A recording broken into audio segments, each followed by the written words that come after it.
রমিশা আমার মেয়ে, মিশা সওদাগরের মেয়ে। এই মোবাইলের মধ্যে ভালো দিক আছে, খারাপ দিক আছে। মানুষ তো কিউরিয়াস জন্ম থেকে। সৌদিতে কিন্তু রেপ সবচেয়ে কম হয়। এইভাবে মানুষ কিউরিয়াস হয়ে গেছে, সবকিছু নতুন করতে চায়, যা ইচ্ছা তাই করতে চায়। তো এই জায়গাগুলো কন্ট্রোল করা উচিত। মানে এখন জানা উচিত যে এই মোবাইলের মধ্যে ভালো দিক আছে, খারাপ দিক আছে। এখানে কোরআন হাদিসের আলোকে ব্যাখ্যাও আছে, এখানে বয়সের তুলনায় অ্যাডাল্ট ছবিও আছে। এখন বিষয়টা হচ্ছে আপনার আমার মেধা কি বলে, আমি কোনটা কতটুকু দেখবো, কখন আমার দেখা উচিত, কখন আমার দেখা উচিত না। এর জন্য দরকার পারিবারিক শিক্ষা, এদের মধ্যে ধর্মীয় অনুশাসন দরকার। আমাদের যেমন ধর্মের ব্যাপার নিয়ে কেউ কথাই বলে না, ধর্মের ভালো দিকগুলো ব্যাখ্যা করা উচিত যে এই ধর্মের এই ব্যাপারগুলো বলতেছে।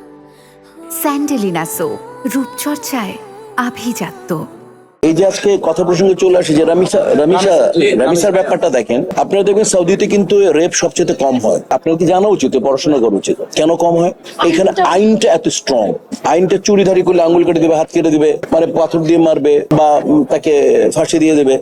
তো এই বিষয় হচ্ছে আইনটা ওখানে ডেঞ্জারাস। তো আমাদেরও আইন আছে। এই আইনটাকে আমাদের এই রামিসা হত্যার মাধ্যমে যেটা আমরা রামিসা মানে এই ঘটনার পরে আমরা যেটা জানলাম সেটা হচ্ছে কি, যে এইটাকে কোনোভাবেই 1.1% এগুলো দেওয়া যাবে না। এইটাকে আমাদের সরকার যেভাবে দেখলাম এক সপ্তাহের মধ্যে রেজাল্ট দিয়ে দিচ্ছে, আজকে বললাম পেপারে, এদের পরে বিচার হবে, এরকমই হওয়া উচিত। আর মানসিক ভাবে আমাদেরকে ভাই, মানসিক ভাবে বাপ মা নিরাপত্তা দিতে পারবে না তার সন্তানকে, বাপ তার কাজে বের হবে, মা তার কাজে বের হবে। আমাদের মানসিক ভাবে আমাদের ধর্মীয় অনুশাসনের মাধ্যমে, দেশের আইনের মাধ্যমে আমাদেরকে আমাদের ভেতরে যে বাজে ভ্রূণটা রয়েছে, আমাদের বাজে যেই চিন্তা রয়েছে, এটাকে বের করতে হবে। আমাদের প্রত্যেককে নিজে থেকে নিজে রেকটিফাই হতে হবে। চিন্তা করতে হবে রমিশা আমার মেয়ে, মিশা সওদাগরের মেয়ে।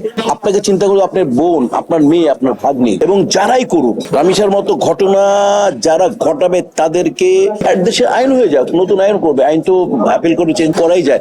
1 মাস বা 15 দিনের মধ্যে এটা বিচার হয়ে যাবে, প্রমাণ হলে বিচার হয়ে যাবে, ফাঁসি হয়ে যাবে। তাহলে দেখবেন যখন আইন ঠিক থাকবে, যখন আইনের প্রয়োগটা ঠিকঠাক হবে, তখন দেখবেন এটা কমে যাবে। আমি বিশ্বাস করি এবং এটা হওয়া উচিত। এই রামিসার ব্যাপার নিয়ে এটা হওয়া উচিত এবং আমি আশা করি সরকার ওই দিকে এগোচ্ছে যে 1 মাসের মধ্যে বিচার হবে।